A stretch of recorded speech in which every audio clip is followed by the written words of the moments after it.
अस्सलाम वालेकुम दोस्तों हिन महिल तव्हांजे आॾो ॻाल्हि तव्हांखे हिकु ॿुधाइणु चाहियां थो। जॾहिं इंसान खे माण्हूअ खे ओॿासी छो ईंदो आहे, इहो मौज़ू तव्हांजे आॾो अॼु खणी आयो आहियां त माण्हूअ खे ओॿासी छो ईंदो आहे। दोस्तों माण्हूअ खे ओॿासी तॾहिं ईंदो आहे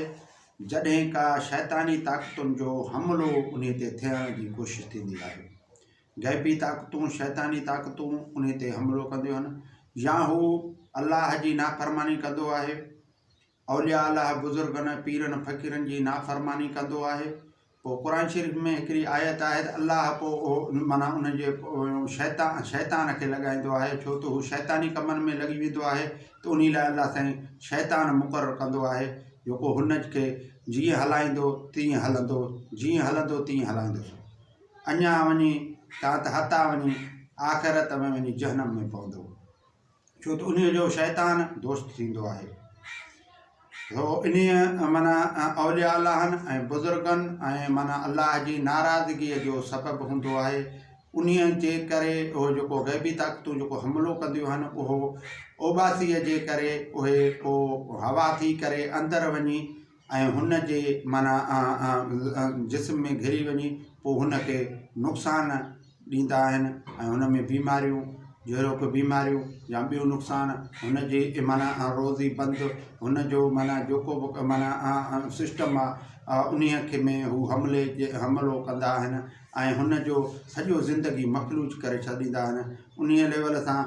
इहो जेको ओॿासी आहे, ओॿासी हिकु नुक़सानकार अमल आहे, नुक़सानकार आहे जेको इंसान खे नुक़सानु ॾेई सघे थो, माण्हूअ खे नुक़सानु ॾेई सघे थो। तंहिं करे इन ओॿासी खां बचण लाइ जॾहिं ओॿासी अचे त उन जे खे हथु हीअं पोएं पासे ॾांहुं हथु ॾेई ऐं माना चइजे ला हौल वला कुवत इल्ला बिल्लाह माशाअल्लाह या ला हौल वला कुवत इल्ला बिल्लाह अलियुल अज़ीम या अहिड़े लेवल सां चइजे जेको बचा थिए त उहो शैतान उहो गैबी ताक़तूं हमिलो न कनि। बाक़ी ऐं पाण खे सुधारण जी कोशिशि कजे, अमल सालिह कजनि, ज़िक्र कजे, अल्लाह खे यादि घणो कजे, राति जो उथी मख़सूस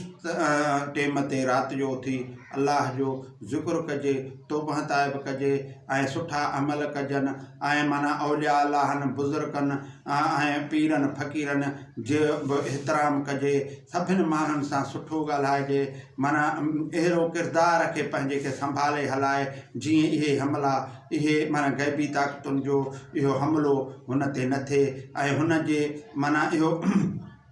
सॼो जेको ज़िंदगी जो जेको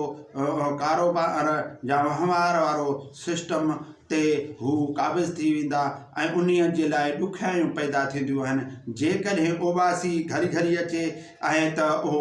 तमामु नुक़सान जो उञाण आहे। ॼण चो वॾरा चवंदा हुआ त निभाग जी निशानी आहे, वॾरनि खां इहे कहावतूं मशहूरु हुयूं त ओॿासी को ॾींदो हो त उहे वॾरा चवंदा हुआ त हीउ निभाग जो ऐं माना चंडू आहे, निभागो आहे, उन्हीअ जो उञाण आहे। जीअं माना मां तव्हांखे अर्ज़ु रखंदुसि त इन्हीअ मां पंहिंजे बचा लाइ अमल सालिह कजनि, जीअं अमल सुठा कजनि, जीअं अमलनि जे लेवल सां हुनजो पंहिंजो किरदारु सुधारे ऐं उन्हीअ जेको गैबी ताक़तूं ऐं जेके अल्लाह जा औलिया अल्लाह बुज़ुर्गनि जी नाराज़गी खां बची सघिजे, तौबह इस्तग़फ़ार पढ़िजे, तौबह ताइब कजे ऐं सुठा अमल कजनि, इहा उन्हीअ मां बचाइजे तरीक़ा आहिनि। महिरबानी। अस्सलाम वालेकुम।